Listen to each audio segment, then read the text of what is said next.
Even when I was religious, I had difficulty reconciling the notion that rapists and serial killers still had a chance to go to heaven so long as they sincerely repented for their sins and accepted Jesus, even if it was on their deathbeds.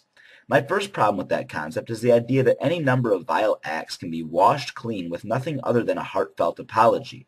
I simply cannot subscribe to the concept that genuine regret for an action plus faith in an imaginary friend's existence is an acceptable formula for being absolved of all accountability for one's mistakes or acts of deliberately calculated and premeditated evil. As a child, I was raised to live up to my mistakes and accept punishments for them rather than denying them or pleading to be forgiven. My parents taught me that lying about something I did wrong was far worse than the wrongdoing itself. Though I was still punished just as harshly when I admitted fault, I got to experience the self-gratitude of taking responsibility for my actions and learning from my mistakes. It seems that according to the Christian doctrine, God's not as strict as my parents in terms of his afterlife discipline rewards program, or at least his punishment is far easier to avoid if you happen to be a Christian. Let's consider this concept more deeply. If the apology for the evil acts must be sincere to be valid, then it cannot be a matter of choice. A person has no choice as to whether he or she feels sincere remorse for his or her sinful acts. In humoring the Christian doctrine, any level of guilt that a person had or didn't have would be directly the result of how the God that person would plead forgiveness from designed him or her from birth. The same is true for whether or not that person genuinely believes in Jesus to accept his gift. We simply don't get to choose our emotional reaction to a set of circumstances, nor our level of natural skepticism. Pretending to feel bad about something we actually don't, or to believe in something we actually don't, seems like a disingenuous attempt to trick God into granting us a pass to heaven, and isn't an attempted chicanery against an omniscient being a waste of time? Even with those issues removed, it seems incredibly unfair that one group of people who spend monk-like lives of innocence and piety in the alleged service of God will be given the same reward as those who lived sin-filthy lives, so long as the latter party regrets it in the end and accepts Jesus.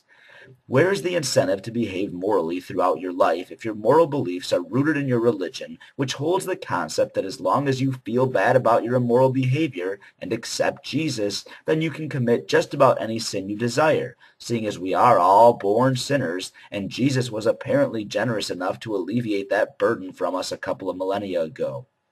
It seems the only motivation to not sin under that construct is the risk that you might meet an untimely death between your last sin and your next confession. Now, I don't believe most Christians actually get their morals from the Bible, but rather that they interpret the Bible as being supportive of the morals they arrive at on their own through a combination of natural inclination and environmental influences. However, you can see why this loophole of moral accountability in the Christian faith leaves me scratching my head when a Southern Baptist accuses me of being immoral because I don't believe in God, then in the next breath brags about his God's eternal punishment and lukewarm standard for moral responsibility. So why should this loophole of God's willingness to forgive us at any time for almost any number of sins exist?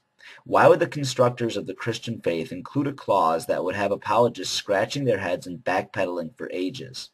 The ever-present forgiveness opportunity makes perfect sense when viewed as a device of the religion to secure more followers. In fact, without having the message that no matter what people have done, there's still hope for them with the Christian belief system, the religion would have almost no opportunities for expansion.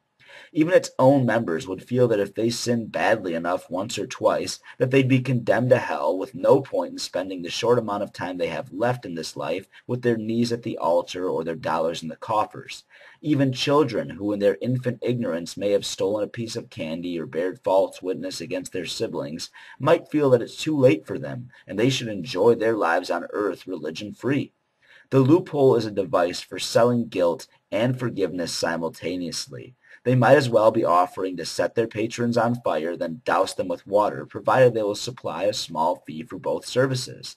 The loophole just doesn't make much sense as a real standard of a perfect God if you dare to take a moment and think about it.